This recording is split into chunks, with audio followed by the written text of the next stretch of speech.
Oke, kita mulai Ustaz ya. Nanti yang lain insya Allah menyusul Ustaz ya. Iya. Boleh Pak, boleh. Iya, karena udah jam 6. Kalau ditunggu-tunggu kawan-kawan nanti lama kali masuknya. Kita buka ya. Bismillahirrahmanirrahim. Assalamualaikum warahmatullahi wabarakatuh. Waalaikumsalam warahmatullahi wabarakatuh. Assalatu wassalamu ala asyrafil anbiya'i wal mursalin wa ala alihi washabihi ajma'in. Allahumma sholli ala sayyidina Muhammad wa ala ali sayyidina Muhammad amma ba'du. Alhamdulillah, segala puji dan syukur kita panjatkan kepada Allah Subhanahu wa taala yang mana pada pagi hari ini kita masih diberikan iman, Islam dan kesehatan ya, sehingga bisa berkumpul kembali di kajian PSM ini dalam rangka talabul ilmi. Salam kita panjatkan ke junjungan besar kita Nabi Allah Nabi Muhammad sallallahu alaihi wasallam. Allahumma sholli ala sayyidina Muhammad wa ala sayyidina Muhammad. Semoga nanti kita mendapat syafaat beliau di yaumil akhirat nanti. Amin Allahumma amin.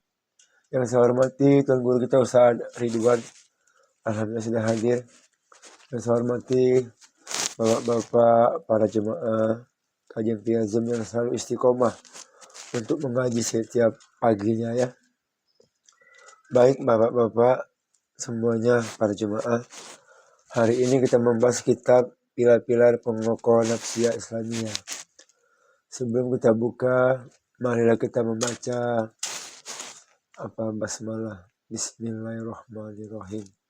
Kepada Al-Ustaz, waktunya kami persilakan. Bismillahirrahmanirrahim. Assalamualaikum warahmatullahi wabarakatuh. Waalaikumsalam warahmatullahi wabarakatuh. Alhamdulillahirabbil alamin wassalatu wassalamu ala asyrofil anbiya'i wal mursalin wa ala alihi washabbihi ajmain. Rabbi shrah li sadri wa yassir amri wahlul 'uqdatam min lisani yafqahu qawli, amma ba'd. Puji syukur kita hadiahkan kepada Allah Subhanahu wa taala karena di mana pada pagi hari ini Allah masih memberikan kita nikmat iman, nikmat Islam, dan nikmat kesehatan pada kita. Kita masih diberikan kekuatan, taufik inayah kepada kita bisa kembali hadir dalam kajian Zoom ini. Selanjutnya selawat beriringkan salam pada baginda Nabi Allah Muhammad sallallahu alaihi wasallam. Semoga tercurah kepada kita, keluarga kita yang gak yaumil akhir kelak, ketika harta, tahta, jabatan, uang sama sekali tak berguna di hadapan Allah Subhanahu wa taala. Yang saya hormati pada kesempatan kali ini adalah para pembawa acara pada pagi hari ini, Bapak Al-Fakar, dan yang saya hormati Bapak Ibu sekalian yang hadir pada kajian Zoom ini. Kita kemarin sampai pada doa zikir dan istighfar. Sekarang kita yang keberapa Pak? Yang keempat ya? Iya Ustaz, halaman 127 ya. Oh iya. Iya. Kita telah membahas tentang doa ya, doa zikir dan istighfar. Jadi kita tidak bisa meninggalkan kaidah kausalitas akibat ya, misalnya gimana mau perut kita kenyang kalau kita tidak menggunakan tangan kita atau sendok atau segala macamnya masukkan ke dalam mulut ya. Itu kan ada ikhtiar kita, usaha kita supaya perut kita menjadi kenyang. Dan juga yang keempat, Allah pasti akan mengabulkan setiap doa orang yang berdoa dan akan mengabulkan orang yang terdesak dengan kebutuhan ketika ia berdoa kepada Allah sebagaimana firman-Nya, Ud'uni astajib lakum. Berdoalah kepadaku niscaya perkenankan bagimu. Jadi ketika berdoa, pasti Allah perkenankan bagi kita. Wa idza salaka ibadi ghanni fa inni qarib ujibu da'watad da'i idza da'ani. Dan apabila hamba-hambaku bertanya kepadamu tentang aku, maka jawablah bahwasanya aku adalah dekat. Aku mengabulkan permohonan orang-orang berdoa apabila memohon kepada aku. Allah itu dekat, ya, lebih dekat daripada urat nadi kita. Gimana Sob? Allah selalu mengabulkan apa yang kita minta selama kita benar-benar ya, menjalankan apa-apa yang diperintahkan oleh Allah Subhanahu wa taala. Juga dikatakan di sini amman yuhibbul mudtara idza da'ahu wa ya'sifu su'ah. Atau siapakah yang memperkenalkan doa orang yang dalam kesulitan apabila ia berdoa kepadanya dan yang menghilangkan kesusahan. Jadi jamaah sekalian, hanya saja harus diingat, dipahami bahwa ijabah doa mempunyai pengertian syariat.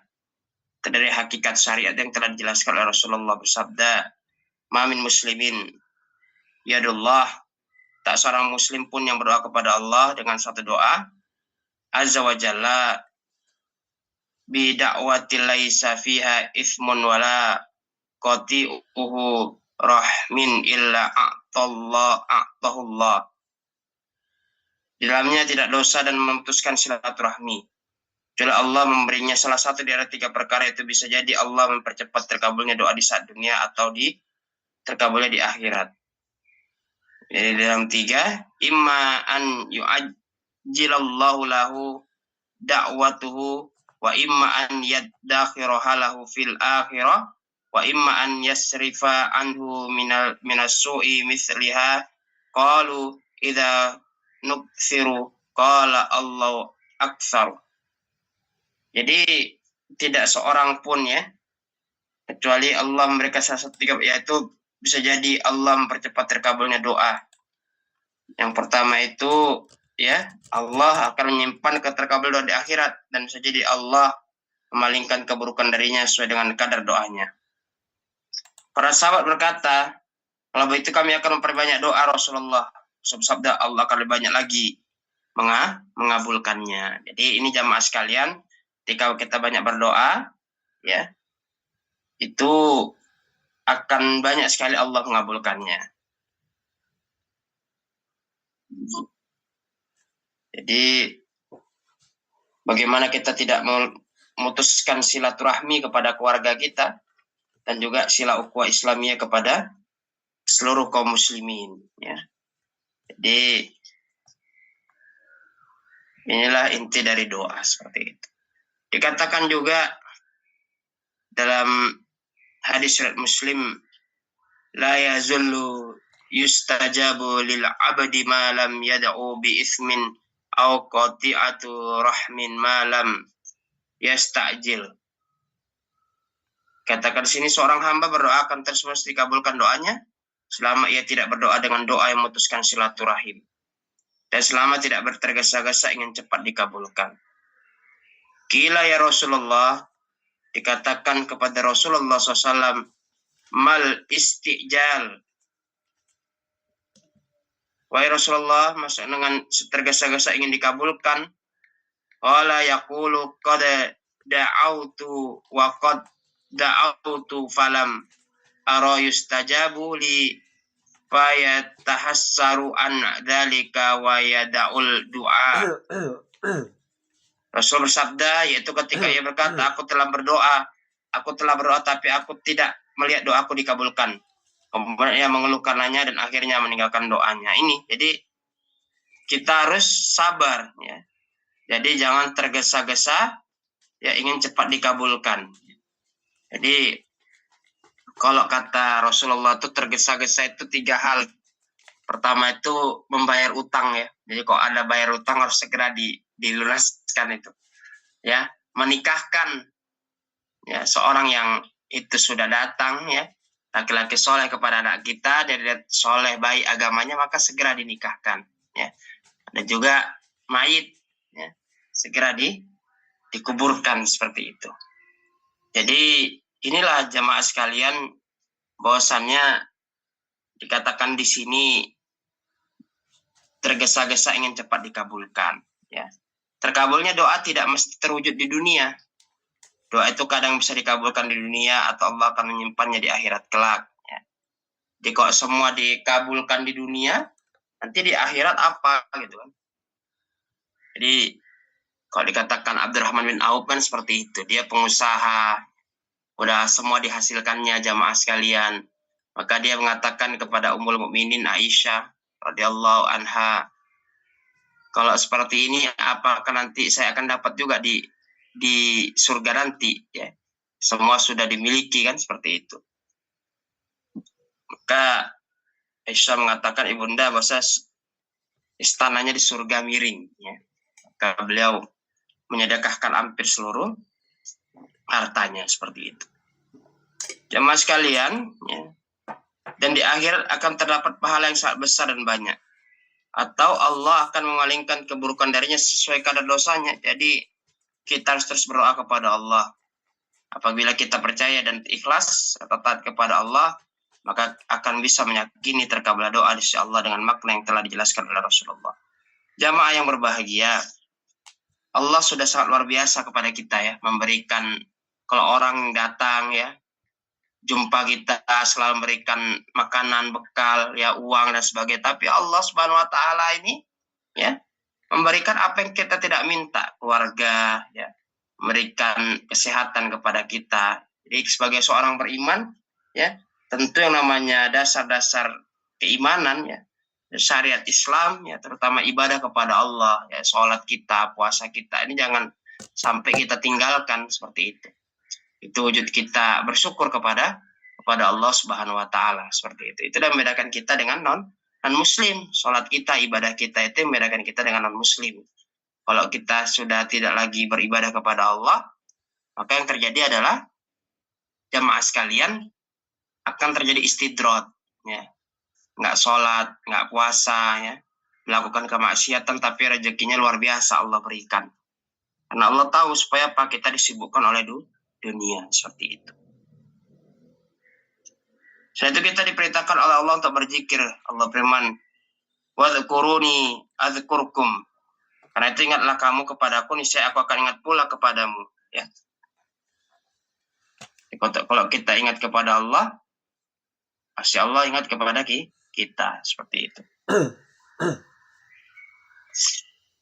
Juga dikatakan, "Wadhkur rabbaka fi nafsika tadarruan wa hifatan wa dunal jahari minal qawli bil udwi wal asali wala takum minal ghafilin." Dan sebutlah nama Tuhanmu dalam hatimu dengan merendahkan diri dari rasa takut, dengan tidak mengeraskan suara di waktu pagi dan petang. Dan janganlah kamu termasuk orang-orang yang lalai. Ya, dalam kita mengingat Allah Subhanahu wa taala. Wadhkurullaha katsiran la'allakum tuflihun. Dan ingatlah Allah banyak-banyak supaya kamu beruntung. Ya. Supaya kita tidak dilalaikan oleh dunia gitu ya. Jadi kok misalnya kalau kita baca kitab Ihya Ulumuddin ya, itu luar biasa. Itu Imam Al-Ghazali mengatakan salah satu sahnya sholat itu khusyuk.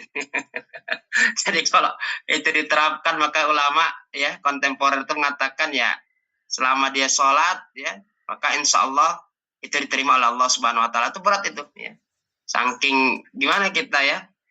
Makanya salah satu ulama itu mengatakan kalau kita mau sholat khusyuk itu 1 jam sebelum kita sholat itu jangan melakukan aktivitas ya. Kita baca Quran, berzikir ya. Supaya apa? Supaya tidak ingat urusan dunia. Baru setelah itu melaksanakan ibadah sholat seperti itu.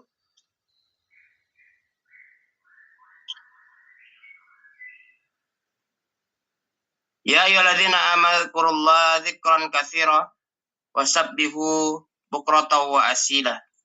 Hai orang beriman, berzikirlah dengan menyebut nama Allah, zikir yang sebanyak-banyaknya, bertasbihlah kepadanya di waktu pagi dan petang. Ya.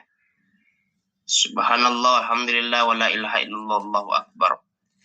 Jadi ada hadis dikatakan, yaqulullahu ana inda dhanni abdi bi wa ana ma'ahu idza dzakarni. Allah berfirman, aku tergantung prasangka hambaku kepadaku, aku bersama ketika ia mengingatku. Fa inna dzakarani fi nafsi dzakaratu fi nafsi. Apabila ia mengingatku dalam dirinya, niscaya aku akan mengingatnya dalam diriku. Wa in dzakarani fi mala'in dzakaratuhu fil mala'in khairun minhum. Wa in taqarraba ila shibran taqarrabtu ilaihi dzira'an. Wa in taqarraba ilayya dzira'an taqarrabtu ilaihi ba'an. Wa in atani yamsi ataitu har walah, aku juga mengingatnya dalam diriku. Apabila dia mengingatku dalam satu kaum, aku juga akan mengingatnya dalam satu kaum yang lebih baik daripada mereka. Apabila mendekatiku dengan jarak sejengkal, aku akan mendekatinya dengan jarak sehasta. Apabila mendekatiku sehasta, aku akan mendekati dengan jarak sedepa. Apabila dia datang kepadaku dalam keadaan berjalan, aku akan datang kepada dalam keadaan berlari. Inilah bahwasannya Allah itu tergantung prasangka hambanya. Seperti itu. Prasangkanya hambanya apa? Disesuaikan, distandarkan oleh syariat. Kalau itu suatu keharaman, ya jangan kita dekati seperti itu. Apalagi kita sebagai seorang pengusaha, ya, riswa, sogok menyogok itu ya menjadi rahasia umum, ya. Kalau nggak gitu nggak jalan, Ustadz. Itulah cobaannya di tengah sekularistik yang menjalar sekarang, kapitalistik. Kalau bisa lambat, kenapa cepat, kan gitu. Ini yang terjadi seperti itu. Jadi kita berprasangka hambanya.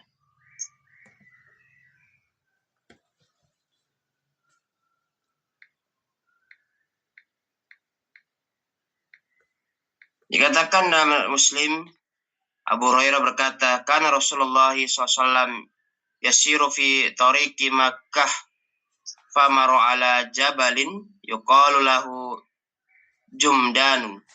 Qala siru hadha Jumdanun sabaqal mufarriduna. Qala wa mal mufarriduna ya Rasulullah. Qala dzakiruna katsira." Rasul berjalan di jalan Mekah. Beliau melewati Gunung Jamdan. Kalau misalnya di Indonesia ini, jemaah sekalian, gunungnya tuh hijau, ya. Kalau di sana tuh gunung batu. Jadi kalau di sana mungkin kalau kita mahal itu bangun rumah, di sana yang mahal itu bukan bangun rumahnya, tapi membelah gunung batu tersebut, ya, rata seperti itu. Lalu sini terdapat kaum mufaridun. Para sahabat berkata, apa tuh kaum mufaridun? Ya Rasulullah bersabda, orang-orang yang banyak berzikir kepada Allah Subhanahu wa taala, ya. Dengan dia banyak berzikir kepada Allah Subhanahu wa taala. Al-Qarafi berkata dalam kitab Dakhirah, ia berkata di sini Hasan, zikir ada dua macam, yaitu zikir dengan lisan. Zikir ini sangat baik jika dilakukan, tapi ada zikir yang baik, yaitu mengingat Allah ketika melaksanakan perintahnya, menjauhi larangannya. Jadi misalnya kita baca, menurut ulama ini Ustadz, saya dapat ijazah, bahwasanya ketika kita 1000 kali ada dalilnya, laksanakan, nggak masalah. Ada Ustadz dari ulama ini, dari Habib ini, kita laksanakan, ya. Itu zikir yang dia bersifat lisan. Untuk hati yang gundah, ya, hati yang sedih itu menjadi lapang, menjadi tenang. Karena kan ada sebagian orang tenang kalau misalnya tabungannya ada 10 juta gitu, ya. Kalau dia tenang, itu ya itu ada yang sedikit keliru seperti itu. Padahal kalau Allah mau, ya sebentar aja bisa dipanggil oleh Allah Subhanahu wa taala, seperti itu, ya. Jadi zikir itu ada dua. Itu demikian Allah ketika melaksanakan perintahnya dan menjauhi larangannya. Ini. Maka kita harus bentuk yang namanya orang-orang yang solih, yang mengingatkan. Ya. Kalau kita bergaulnya dengan orang yang nggak solih misalnya, ya, ini sepak bola misalnya, disuruh kita asik di satroni rumah kita. Ayo Bapak pegang mana ini, ya kan? Pilih mana ini ya, sekian juta ini, Bapak pilih ini, ya. Lama-lama kita panas juga. Ditatangi lama-lama kita berjudi. Itu semua kan dosa yang diharamkan oleh Allah Subhanahu wa taala. Yang di situ apa? Cara-cara setan, kan seperti itu. Qomar, judi dan sebagainya. Maka kita ajak kawan kita untuk mengingat Allah Subhanahu wa taala. Selanjutnya jemaah sekalian, ya. Ini zikir matsurah yang sangat luas, ya. Jadi zikir pagi, petang itu bisa tuh Bapak Ibu amalkan setelah kajian kita berzikir, ya. Nggak sanggup kita 1000 kali misalnya, mengucap subhanallah 1000 kali, istighfar 1000 kali. atau selawat kepada Nabi, ya minimal 30 kali. Ya. Nah, karena ibadah yang disukai Rasulullah itu kan continue, konsisten, bukan hari ini 1000, besok nggak pernah lagi. Jadi ya konsisten seperti itu. Sedangkan istighfar hukumnya sunnah seperti halnya berzikir kepada Allah. Wal musta'firinal bil ashar, dan mohon ampunlah di waktu sahur, istighfar. Wa may ya'mal su'an aw yazlim nafsahu thumma yastaghfirullah yajidallahu ghafurur rahim. Barang siapa mengerjakan kejahatan dan menganiaya dirinya, kemudian dia mohon ampun kepada Allah, niscaya mendapati Allah Maha Pengampun lagi Maha Penyayang. Di dosa kita segunung tihama datang kepada Allah, maka ampunan Allah seluas langit dan bumi. Wasyari'u limaufiratun min rabbikum wa jannatin arduha samawati wal ardu lil muttaqin. Ya, berseru kita kepada ampunan Allah seluas langit dan bumi. Yang dimana seluas langit dan bumi itu ampunannya. Kepada siapa? Orang-orang yang bertakwa. Jadi dikatakan di sini, wa ma kana Allahu liyu'adzibahum wa anta fihim wa ma kana Allahu mu'adzibahum wa hum yasta'firun. Dan Allah sekali-sekali tidak akan mengazab mereka sedang kamu berada di antara mereka, dan tidaklah pula Allah akan mengazab mereka sedang mereka meminta ampun. Jadi memang kenapa Allah tidak mengazab kita ketika kita banyak melakukan kemaksiatan? Bisa jadi banyak orang-orang yang soleh. Ya. Jadi kalau dikatakan itu bahwasannya mintalah nasihat kepada orang yang lebih tua. Tua dalam apa? Dalam hal umur misalnya. Mintalah nasihat, mintalah doa kepada yang lebih tua dalam hal ilmu. Ya. Karena kita tidak tahu doa siapa yang akan menyelamatkan kita seperti itu. Jadi jamaah sekalian, ya, jadi Allah Subhanahu wa taala itu tidak akan mengazab suatu kaum tanpa kaum itu diberikan seorang rasul, ya. Diberikan yang namanya syariat, aturan seperti itu. Kalau rasul yang sudah tidak ada, Ustadz, ya para ulama, alim ulama, ya, yang itu mengajarkan Islam kepada kita. Kalau misalnya ya, ini banyak sekali bolak-balik gempa segala macam ya. Kalau kita lihat ini kan lempeng Eurasia ya, lempeng ini lempeng itu bertubrukan, maka jadilah gempa. Kalau kita melihat yang dilakukan oleh Umar bin Khattab itu kan tidak seperti itu. Walaupun mungkin teknologi tidak ada yang sampai ya pada masa Rasulullah menjabarkan lempeng-lempeng yang ada di bumi ini. Ring of fire katanya. Berarti cincin gunung api ya. Itu tidak ada pada masa Rasulullah, belum sampai ilmunya. Tapi dikatakan di sini Umar bin Khattab mengatakan terjadi gempa di Madinah ya. Umar mengatakan, ya ayuhan nas, dosa apa yang telah kalian lakukan sehingga bumi ini bergetar. Itu bisa jadi ya. Bisa jadi informasi kepada kita banyak kemaksiatan, banyak yang telah kita lakukan sehingga apa? Sehingga Allah memperingatkan kita. Ya. Memperingatkan kita apa? Bisa jadi dengan gempa ini apakah kita sadar atau tidak seperti itu.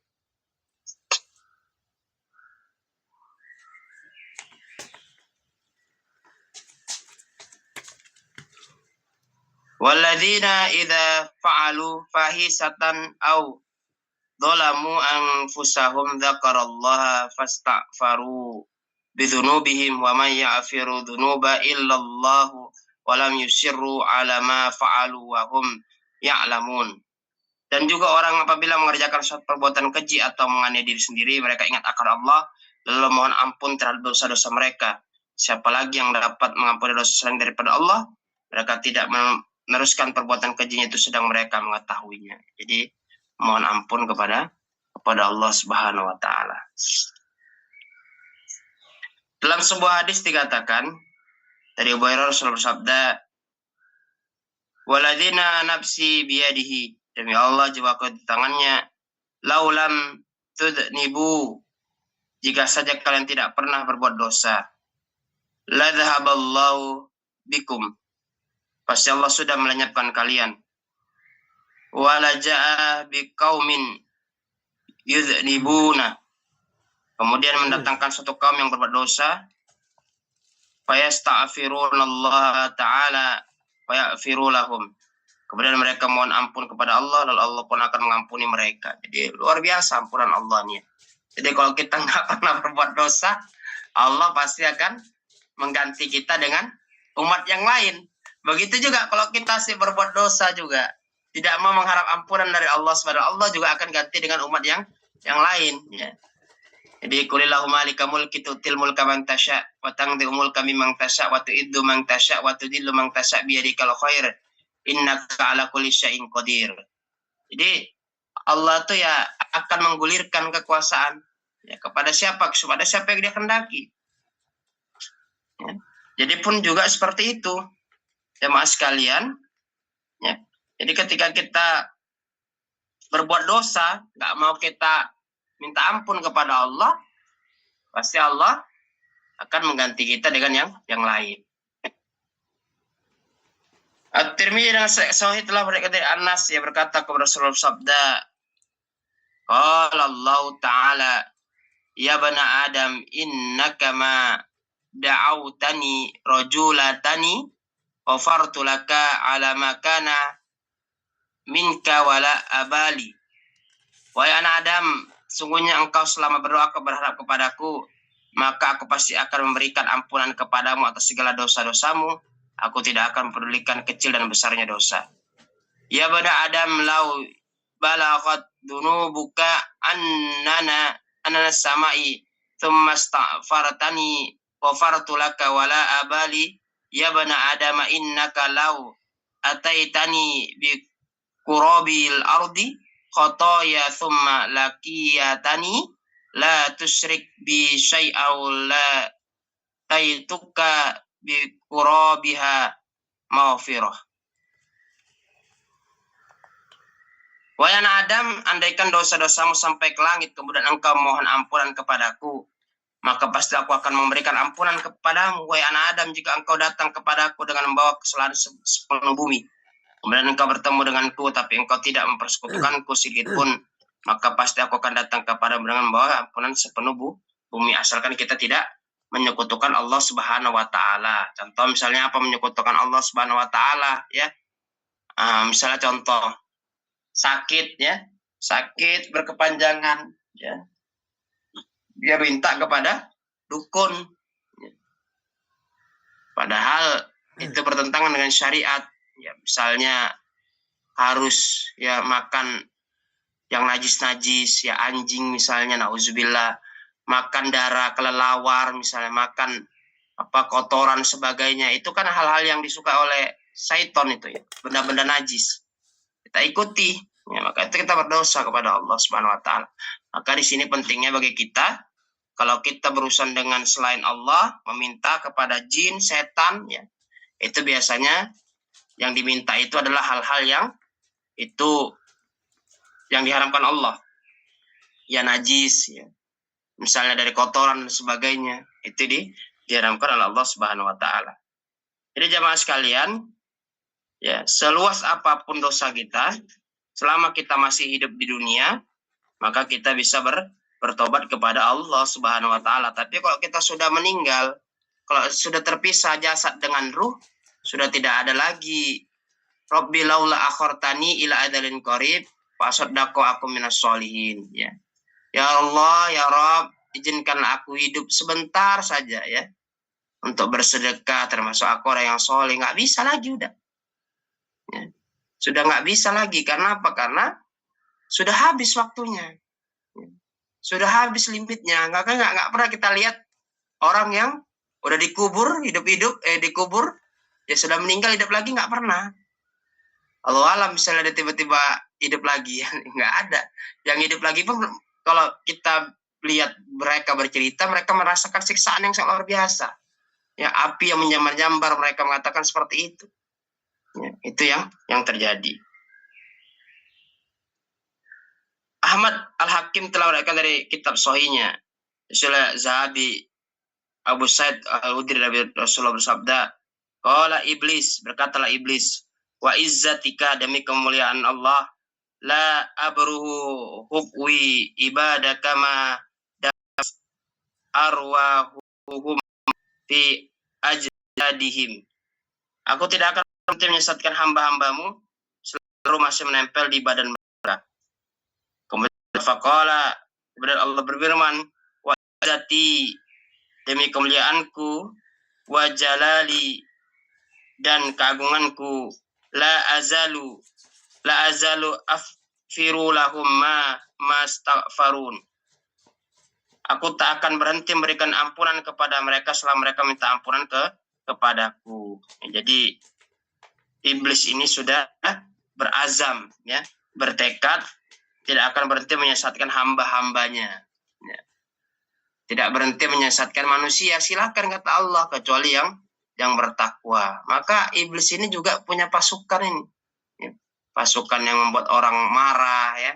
Pasukan yang bisa menceraikan suami istri. Pasukan yang bisa merusak hubungan orang tua dengan anak, kan? Memang sengaja seperti itu. Supaya apa? Supaya mereka berhasil mengajak kita banyak-banyak masuk ke dalam nerakanya Allah Subhanahu wa taala. Yang dikatakan kemarin siksaannya itu paling ringan itu seperti kita pakai sendal yang itu terbuat dari api, ya. Ketika kita pakai sendal itu maka otak kita sampai lepas, ya, dari kepala kita. Kalau sekarang kan enggak, paling kok dipakai nauzubillah itu, ya, paling melepuh, ya. Melepuhnya luar biasa, tapi tidak sampai otak kita keluar dari kepala kita seperti itu. Jamaah sekalian, ya. Dari Abdullah bin Bashar itu maja dengan sanad yang sahih, ia berkata, kemudian Rasul bersabda, tuba liman wajada fi sahifatihi istighfaron kathiron. Berbahagialah bagi orang dalam catatan mereka menemukan istighfar yang banyak. Beristighfar kita kepada Allah, minta ampun kita kepada Allah. Ya, diriwayatkan mengatakan Rasulullah sampai 70 kali, ya. Dalam satu riwayat itu mengucapkan istighfar kepada Allah. Rasulullah yang dijamin masuk surga aja beristighfar kepada Allah. Kita kadang lupa. Mau istighfar pun kita kadang lupa. Itulah kita manusia ini. Jadi umatnya Rasulullah Muhammad ini banyak keistimewaan yang diberikan Allah. Ada bulan Ramadan, khataman nabiyin, ya. Umatnya Rasulullah, mukjizatnya sampai hari akhir, ya. Rasulullah beristighfar sampai 70 kali. Dalam hadis yang panjang diriwayatkan oleh Muslim, Abu Zar, Rasulullah bersabda, Allah Jalla bersabda telah berfirman, ya ibadi, wahai hambaku, innakum tuhti'una bil-laili wan nahar. Kamu pasti melakukan kesalahan di siang dan malam. Wa ana, tapi aku, a'afiru dunuba, akan tiasa mengampuni seluruh dosa, a'afiru dunuba jami'an, ya, mengampuni seluruh dosa, fastaghfiruni a'afir lakum, maka mintalah ampunan kepadaku, kata Allah Subhanahu wa taala. Bapak Ibu yang berbahagia, pada kesempatan kali ini kita sudah membahas tentang doa, berzikir dan beristighfar kepada Allah Subhanahu wa taala. Jadi kita amalkan zikir kita, istighfar kita, ya. Minta ampun kepada Allah Subhanahu wa taala, ya. Jadi kok kita berzikir itu ada yang diisi hati kita, ya. Tidak sepi hati kita, ya, tidak gundah gulana, ya. Apa yang misalnya kenapa kita sedih, bisa jadi kita kurang sholat berjamaah di masjid. Kenapa kita gundah gulana, bisa jadi kita kurang berzikir kepada Allah, ya, kurang bersedekah. Itu yang menyebabkan hati kita menjadi sedih seperti itu. Inilah bedanya manusia dengan mesin. Mesin nggak punya rasa dia, sedangkan manusia punya rasa. Ya kan, kalau kita sudah belajar ada ghorijatul baqo, ghorijatul nau, ghorijatul tadayun tadi. Bagaimana kita membentuk tadayun kita secara Islami? Ya, dengan kita berdoa, berzikir dan minta ampun kepada Allah Subhanahu wa taala.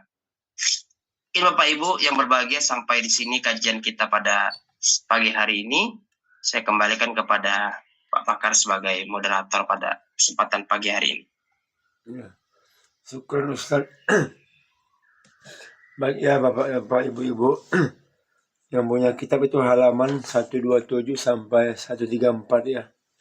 Insya Allah Senin depan kita bahas masuk bab baru, tawakal dan ikhlas. Jadi yang untuk hari ini tentang apa, doa zikir dan istighfar ya. Yang mau bertanya dipersilakan. Apa bapak, kita punya waktu lebih kurang 15 menit lah, banyak ini. Apa yang kira-kira ada? Iya biasa. Assalamualaikum Ustaz. Waalaikumsalam Pak. Salam Pak ya. Waduh. Ya, ini ketepatan di kampung. Kami Iya. ada 3 orang tadi saling mendengar berjamaah. Ya, Ini Pak. ada saudara yang ingin bertanya. Coba kamu tanyakan sekalian langsung. Ya. Assalamualaikum warahmatullahi wabarakatuh. Waalaikumsalam warahmatullahi wabarakatuh. Hamba Allah ada yang ingin bertanya Ustadz. Boleh. Iya Pak. Mungkin karena kebodohan inilah kan, yang ketidaktahuan inilah yang membuat ingin bertanya. Seperti misalkan ayat wa may ya'mal misqala dzarratin khairan yarah wa may ya'mal misqala dzarratin syarran yarah. Dalam arti kita sudah memahami, tapi saya untuk pemahamannya saya kurang mengerti Pak Ustadz. Apa untuk pemahamannya itu? Oke Pak, terima kasih. Ya, sekian. Assalamualaikum warahmatullahi wabarakatuh. Waalaikumsalam warahmatullahi wabarakatuh. Pemahamannya pertama adalah segala amalan yang kita lakukan. Makanya dikatakan dalam hadis arba'in, ya, Riyadhus Shalihin, innamal a'malu binniyat. Wa innamal likulli imri'in ma nawa. Jadi segala sesuatu itu dimulai dari niatnya.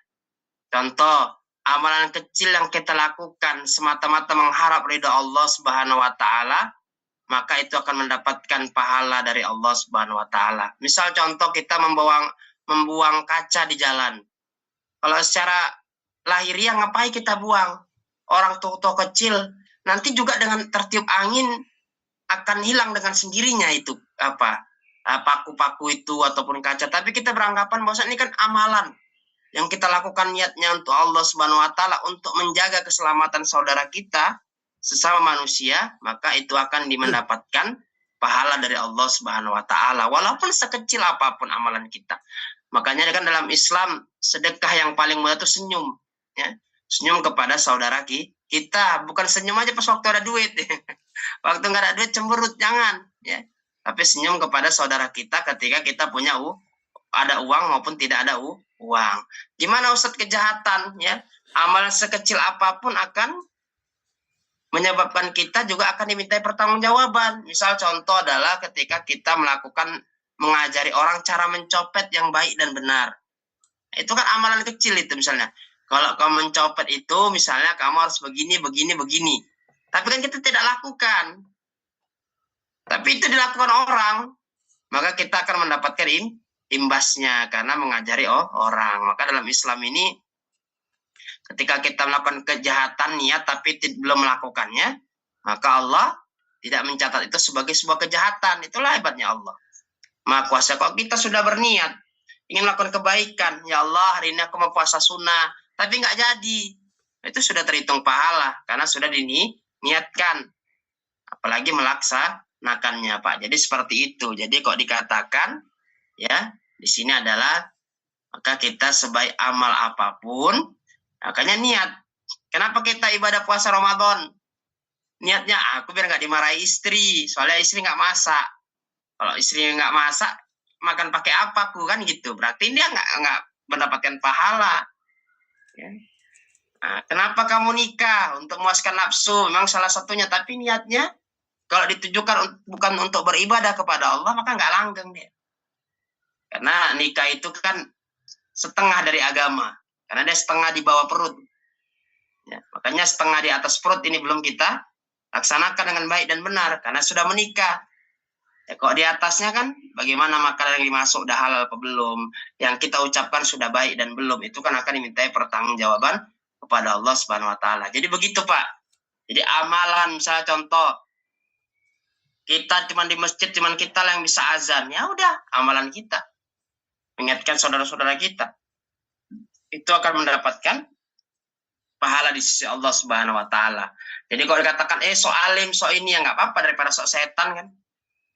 Nah, jadi kalau omongan orang itu tidak perlu dimasukkan ke dalam hati, karena neraka kita itu, surga dan neraka itu urusan kita dengan Allah, bukan urusan manusia, seperti itu. Mungkin seperti itu, Pak.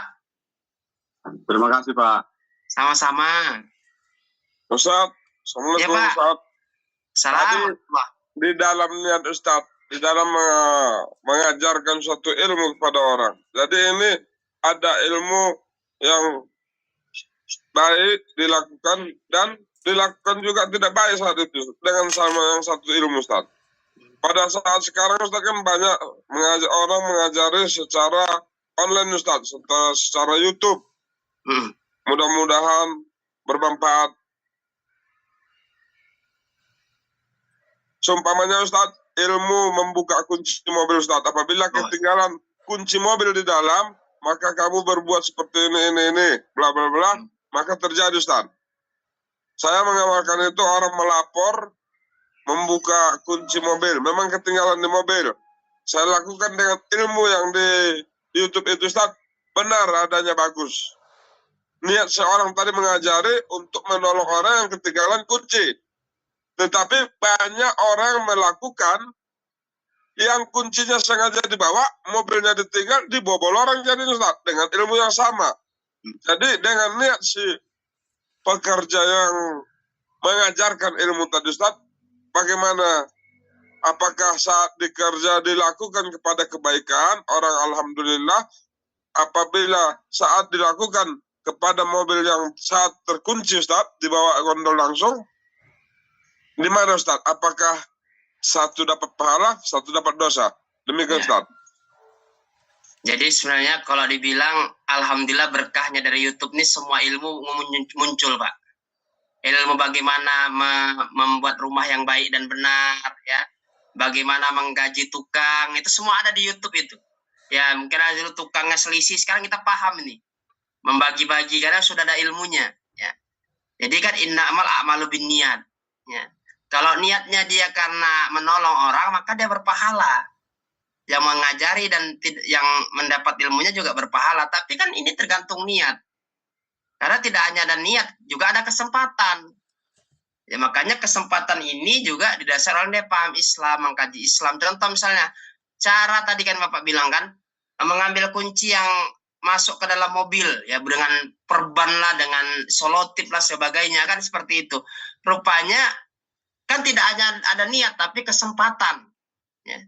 Jadi kejahatan itu bukan hanya niat, tapi ada kesempatan. Ya, contoh misalnya, ya kita kunci ketinggalan, ya kita share di Facebook. Tolong mobilku ini kuncinya ketinggalan. Nah, ini kan bukan hanya niat, tapi ada kesempatan.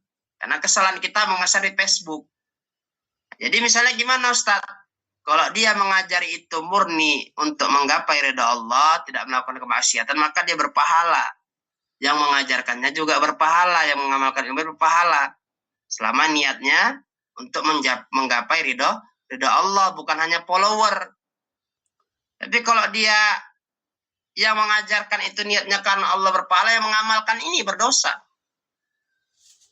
Sama kita belajar ilmu kimia, kan? Bagaimana cara membuat racun tikus. Kalau untuk diracun tikus hama itu berpahala gitu, merusak tanaman. Tapi kalau meracun manusia, diminum manusia, mati manusia. Maka itu tergantung kepada niat dan kesempatan bagi para pelakunya, Pak, seperti itu. Jadi si pengajar yang mengajarkan itu tidak mendapatkan dosanya saat mereka menggunakan kepada kejahatan, ya, Ustaz, ya? Enggak, kecuali dia bilang gini, Pak. Kecuali dia bilang cara mencuri yang baik dan benar. Itu dapat dia, Pak. Nah, ini kan di awal dia bilang, ini bagaimana cara mencuri yang baik dan benar, dapat dosa dia. Tapi kalau bagaimana cara supaya accident, ya, terjadi hal-hal yang tidak diinginkan. Iya, Ustaz. Sama seperti kita pisau. Pisau ini kan bisa baik. Motong sapi, alhamdulillah, ya kan? Untuk bulan haji, ya, Idul Hari Raya Haji, Idul Adha, berpahala kita. Motong manusia berdosa. Apakah yang buat pisau berdosa? Ya enggak. Karena kan yang buat pisau ini meniatkan apa? Untuk membantu manusia. meringankan kerja manusia datang. Manusia satu ini digunakannya untuk apa? Untuk membunuh manusia. Kecuali memang khusus, Pak. Senjatanya digunakan untuk membunuh manusia kan, kayak Israel kan. Human animal. Maka umat Islam dibilangnya di Palestina itu sebagai manusia binatang. Manusia binatang mana istilah manusia kan. Makanya mereka bertindak suka hati aja, namanya ada binatang. Kayak hama lah dibuatnya kayak di Australia kan. Hama unta ya, hama kuda segala macam itu kan dibunuhnya aja dari pesawat itu, dari helikopter. Bisa. Makasih Ustaz. Contoh pisau tadi lebih pas saya rasa Ustaz. Iya. Nambah kunci Iya, tadi. Pak. Makasih Ustaz. Ya, Sama-sama Pak. Pak Matondang. Ya, silakan. Assalamualaikum Ustaz. Ya Pak Junaidi. Waalaikumsalam Pak ya. Oh, masih boleh Pak Bakar? Sedikit. Boleh Pak. Masih bisa. Ya, Ustaz maaf saya juga karena ini lagi nggak bawa kitab. Nah tadi kajian kita masalah zikir itu Ustaz nyampaikan tadi zikir itu ada 2. Pertama kan zikir lisan. Terus yang keduanya apa saya nggak ngikutin? Yang keduanya apa ya Ustaz? Yang itu pertama di zikir itu ada 2 macam. Pertama zikir lisan, ya subhanallah, walhamdulillah, walailallahu akbar, ya. Baru yang kedua itu adalah zikir yang lebih baik, yaitu mengingat Allah ketika melaksanakan perintahnya, ya. Jadi mengingat Allah ketika kan dulu kan ada itu ya Bani Israel ya. Dia ada perempuan yang cantik ya kan. Datang kepada dia minjam duit, maka dia diajaknya berzina, tapi karena dia takut maka dia tidak melakukannya. Maka itu termasuk zikir kepada Allah dengan melaksanakan syariat karena takut kepada Allah Subhanahu wa taala, Pak. Seperti itu, Pak. Oh ya. Jadi yang kedua ini amalannya Ustaz? Amalan ini Pak ya idroksilabillah kita Pak. Kita mengingat Allah, apakah Allah ini ridho nggak apa yang kita lakukan gitu. Ya itu selama sejalan dengan syariat, bukan perasaan kita seperti itu. Misalnya contoh kita ya menipu timbangan ini. Di pasar itu kan sering orang menipu timbangan, udah bukan hal yang lazim. 1 kilo 9 ons setengah. Berarti 50 gram itu kali 20 orang beli udah 1 kilo itu. Itu kan sudah menipu. Tapi ketika Allah ridho, ini Allah ridho nggak ya dengan apa yang kita lakukan, ini seperti itu. Ini seperti itu Pak. Iya Ustaz. Ya Pak, sama-sama. Syukur Ustaz. Ya Pak. Ada lagi yang mau bertanya? Silakan apa Bapak. Kalau tidak ada saya mau bertanya nih. Masih ada boleh, Pak, boleh. Bertanya? Ada apa masih ada lagi Pak Junaidi? Pak Junaidi cukup. Ya lanjut Pak Bakar. Oke, saya tanya ya. Gini Ustaz. Tadi kan ada yang apa dijelaskan bahwasanya bersegerakan untuk kan ada 3 kan. Pertama membayar hutang. Kedua menikahkan anak kita.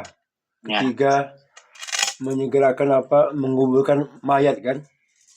Oke. Cuman Ustaz yang dimasalahkan ini banyak gini dia. Kayak masalah menikahkan anak. Kan pasti bertanya kadang antara bapak sama ibu sama kayak menantu lah. Nak, kau kan mau melamar anakku ini. Apa kerjaan kau? Kan gitu kadang. Iya. Nah, banyak orang tua kan seperti itu, tanda kutip pasti dia menanyakan pekerjaannya. Bahwasanya kan kalau dia sudah menikah antara anak sama si cowok itu, ngomongkan sudah menghilangkan mungkin pelaku untuk ya lebih kurang aman lah, takut menghilangkan zina kan Ustaz gitu. Cuma kan orang tua kadang nggak paham ke sana dia. Yang pertama ditanya pasti masalah pekerjaannya itu. Terus yang kedua Ustaz masalah si mayit kan mensegerakan menguburkan. Dimasalahkan Ustaz ini Ustaz. Kadang orang kayak kita lah kan itu dibawa ke masjid. Kita sholat kan sholat mayit kan. Kadang orang saling berargumen. Kayak si imam lah. Belum lah selesai sholat mungkin baru gini lah assalamualaikum. Langsung mereka sholat mayat. Padahal ngomong kan bisa kita berdoa sebentar baru kita bawa mayat ke kuburan gitu. Cuman kadang fakta di lapangan saya tengok seperti itu Ustaz. Belumlah siap kita berdoa baru assalamualaikum udah nyuruh sholat jenazah. Terkadang ada orang yang masih masbuk lagi di masjid. Nah itu macam mana Ustaz? Mohon penjelasan Ustaz. Ya. Jadi misalnya gimana tadi berkaitan dengan orang yang segera dikuburkan itu Pak, supaya menyegerakan Pak. Menyegerakan maksudnya apa? Supaya amalan-amalan kebaikannya itu langsung dirasakan oleh si mayit. Sedangkan kalau misalnya kejahatannya juga langsung didapat oleh si mayit, seperti itu. Mungkin bisa jadi kalau misalnya ya itu tadi ya, memang harus disegerakan. Ya bisa jadi nanti mau doa sebentar baru sholat ya nggak masalah sebenarnya. Itu tergantung teknis aja sebenarnya. Ya, teknis bagaimana pensolatan jenazah itu. Dan kedua misalnya berkaitan dengan seorang anak ya. Jadi memang ini harus paham memang. Kebanyakan kita kan terkadang orang tua ini nggak paham bahwasannya ketika seorang anak itu menikah kan maka Allah akan memberikan rezeki ya kepada siapapun. Maka ketika kita punya anak perempuan yang wajib mencari ya calon untuk anak kita itu ya orang tua laki-laki sebenarnya. Ya. Makanya istilah kan nggak ada pacaran dalam Islam. Maka yang wajib itu yang menjadi amanah itu ya ayahnya yang mencarikan. Mencari orang soleh kan seperti itu. Kalau sudah datang yang soleh ya baik dia agamanya ya, baik semuanya nggak masalah seperti itu. Walaupun misalnya ada khilafiyah, misalnya pendapat Imam Syafi'i harus sekufu ya, biar supaya nikahnya tidak ada masalah. Sekufu itu maksudnya ya selepel, yaitu kan pendapatnya Imam Syafi'i, tapi imam-imam lain mengatakan nggak masalah ya. Kalau itu menjadi salah satu pendapat ya mau diambil ya silakan. Jadi kalau saya berpendapat ya selama dia baik akhlaknya, baik imannya, baik perilakunya ya tidak masalah dinikahkan seperti itu. Toh kemudian ketika nanti dinikahkan rupanya laki-laki ini bermasalah kan dalam Islam kan tidak masalah bercerai. Dalam artian itu kan jalan terakhir ketika tidak bisa islah lagi, tidak bisa berdamai dan sebagainya, tidak bisa ditengahkan ya, tidak bisa didamaikan ya itu cara terakhir, tapi itu bukan salah satu cara ya. Nikah cerai ya itu kayak mempermainkan namanya, tapi itu seperti solusi terakhir seperti itu. Karena kan nikah ini kan ibadah Pak. Kalau kita niatkan nggak ibadah ya bentar aja lah. Udah bosen, udah capek, udah males, udah cari yang lain. Tapi kan nggak kayak gitu. Ya kalau kita ibadah ini kan sampai akhir, makanya panjang dia. Ya, kan kata Rasulullah, nikahilah wanita itu karena keimanan, karena agamanya. Kalau dia pun cantik, ya akan layu itu cantik itu akan tua. Ya, kalaupun kaya bisa jadi dia akan miskin kan. Berkedudukan, berjabatan bisa jadi dia pensiun. Kalau udah pensiun kan udah nggak ada apa-apanya lagi. Kalau kayak tentara-tentara itu kan, jenderal-jenderal itu kalau sebelum pensiun kan gagah. Ya Pak Andika tuh kan, siapa lagi? Apalagi Gatot Nurmantio kan gagah. Tapi kalau udah pensiun ya orang biasa aja. Itu tadi ya, karena jabatan tadi. Mungkin seperti itu Pak. Oke Ustaz. Berarti yang dari ketiga Ustaz, masalah si mayit tergantung teknis di lapangan Ustaz ya. Teknis lah Pak, teknis urut kebiasaan masyarakatnya gimana. Sama si imam lah ya. Iya. Ya kadang ngomong cepat kali baru lah langsung sholat mayit. Aduh. Berarti tergantung lapangan lah teknis ya. Ini jam 6.53, mungkin satu lagi lah ya, satu pertanyaan lah terakhir. Siapa yang mau bertanya silakan. Sebelum jam 7, satu pertanyaan lagi. Maaf ya suaranya agak parau. Serak basah. Mungkin ada lagi yang mau bertanya, satu pertanyaan lagi.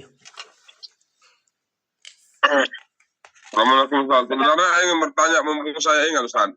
Iya Pak. Tapi ini kayaknya di luar tema ya Ustaz ya. Sewaktu habis sholat berjamaah Ustaz, apakah benar itu ada hadisnya Rasul tidak pernah mengangkat tangannya yang menguatkan suaranya untuk berdoa Ustaz? Karena saya pernah membaca itu Ustaz, tapi saya memang lupa apa gitu. Saya ingin menguatkan Ustaz dengan itu Ustaz.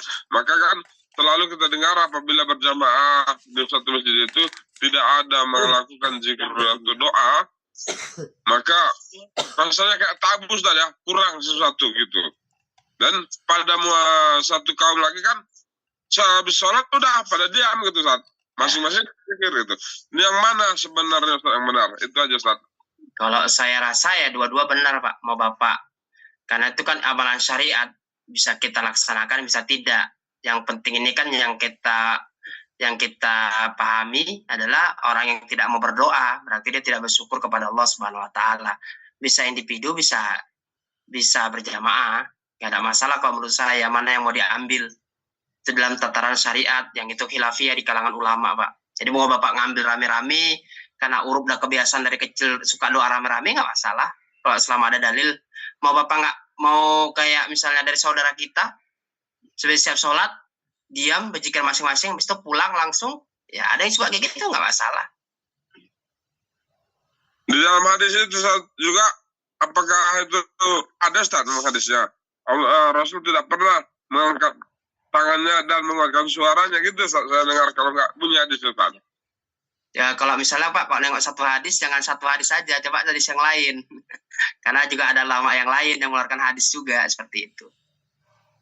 Nah, ini karena misalnya dari golongan ini apa hadisnya gitu. Jadi selama itu tidak ada kesyirikan ya, menyekutukan Allah, tidak ada menambah-nambah jumlah rakaat sholat, ya nggak masalah menurut saya. Selama sudah ada dalilnya. Jadi jangan sampai itu terjadi perpecahan Pak, mau doa monggo, mau nggak doa ya nggak apa-apa. Ya Ustaz, insya Allah saya akan carikan Rasul berdoa setelah melakukan doa setelah sholat ya Ustaz. Ya, karena juga ada Rasul waktu perang juga selesai sholat itu ya terus berdoa juga, ada juga kan seperti itu. Ya udah, terima kasih Ustaz. Ya Pak, ada lagi Bapak Ibu sekalian? Kayaknya cukup Ustaz, udah apa? Udah mau jam 7 Ustaz. Ya Pak. Baiklah kita cukupkan di sini dan bacakan istighfar 3 kali. Astagfirullahaladzim, astagfirullahaladzim. Dan doa penutup majelis. Subhanakallah bihamdi. Asyhadu an la ilaha illa anta astaghfiruka wa atubu ilaik. Billahi fisabilillah fastabiqul khairat. Assalamualaikum warahmatullahi wabarakatuh. Waalaikumsalam warahmatullahi wabarakatuh. Syukran Ustaz, jasa kira Ustaz atas ilmu waktu dan materi sampaikan. Semoga bermanfaat untuk Ustaz. Semoga lebih kesehatan, dimudahkan segala urusannya, dilancarkan rezekinya. Amin.